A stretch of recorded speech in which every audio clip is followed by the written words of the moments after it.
Today, I'll take you to one remote area in the far-off bordering areas of Bangladesh and Myanmar that have recently come into the limelight because of the Rohingya refugees. During this visit, I had the opportunity to have a chit-chat with the woman who had conceptualized the idea and conducted this pilot project in a host community in Cox's Bazar. Being a woman herself, she was more than passionate to help these poor women become independent. Hello. Hi, I'm Sumitra Mukherjee. I'm working for Danish Refugee Council and I'm working here in Bangladesh since 2020 December. So during that time when it was COVID as well, so we were not able to go much to the camps and to the Danish Foreign Ministry is a donor who promotes the host community development and especially around the women empowerment and also some kind of innovative self-sustainable project. So we were looking at it. Most of the female who him identified, one or the other family member were disabled. They were crying and they were quite helpless because the husband lost job during the COVID situation. So they were quite desperate situation. So that made me think that what can we do for them? So what we did, like, okay, fine. We asked that what can you do? What are the skills that do you have? So they said, well, many of them, they said, we don't have anything, but what we spend most of our work in cooking. There are around 7 women like that. Out of them, 3 of them were quite confident when they were speaking. I said, okay, let's go back. So we went back and said that, okay, fine. If we give you some kind of cooking items, will you be able to cook for? We would like to test you. And then of course, we didn't have a lot of money, so we said, okay, we would like to pilot. Figured out that we are spending a lot of money through our local restaurants where we buy some snacks or some food for our training program and taking them. And I felt like, can we do something where we can make our needy people more powerful? And nothing there in that area, quite remote. So that made me think that why can't we pilot something, and that's how we designed. This been running? It's not very long. It's, like I said, it's post-COVID.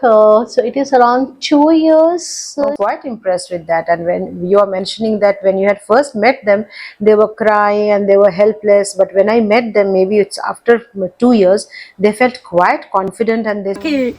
আধুনিক ছিল বলতে আমরা একটা অনেক model হয়ে যাব আর কি আসলে আমাদেরকে অনেকে চিনবে যে আমরা 10 জনে এত কিছু কাজ করতে পারছি, সেটা আমাদের জন্য অনেক গর্ব। তো তার জন্য অনেক ধন্যবাদ। আমাদের শুভেচ্ছা। আমাদের they only came up with an idea that can we make a kind of a restaurant kind of setup, and then people, then they can say that, okay, then one of the family, they gave a corner space from their own house, like, okay, you can have it, owned by the community, run by the community, and they have their own savings where they do their own, like, if you have visited, you have seen table chairs. Yes, this is something which we only give one set and the rest all being they bought. Oh, fantastic. And now they have their invoicing, they are registered, government have acknowledged their registration, so schools are now giving them orders. So sometimes they have to say no because they cannot make it anymore. We are managed to empower in real sense of it. They were quite vocal and they were saying, in fact, we started by each of us contributing some very small amount of money. We started getting orders from schools and other places. Number আছে না, contact দিয়ে ওনা contract করে, ওনা আমাদের সাথে ফোনের contract করে, এবং আমাদের সাইনবোর্ড আছে যে এখানে একটা শাবলা রাধুনি ঘর আছে। Giving big orders to the restaurants, I feel like it's waste, and we should have more of such kind of projects. And these women, they actually offer that we can go and help setting up another. These girls are quite confident now. Yes.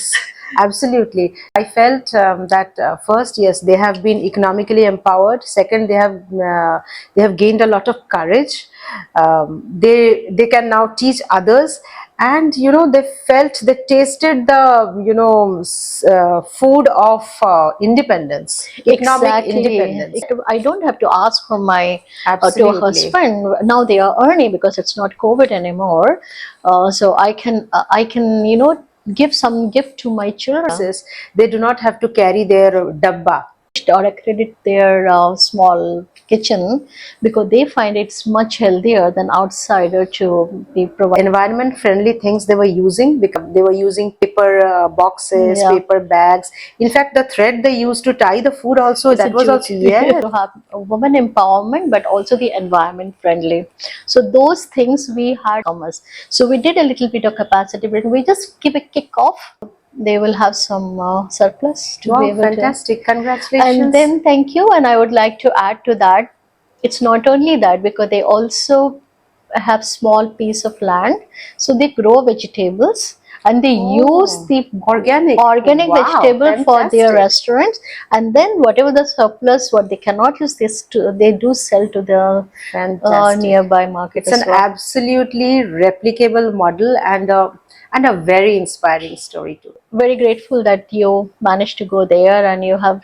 seen them kind of a star.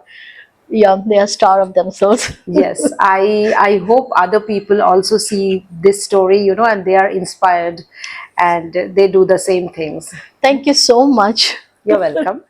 After meeting this woman, I feel amazing about how these poor women have overcome their poverty.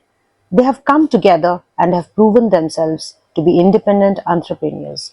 They have started from whatever resources they had, utilized their skills, and have been walking on the path of financial independence.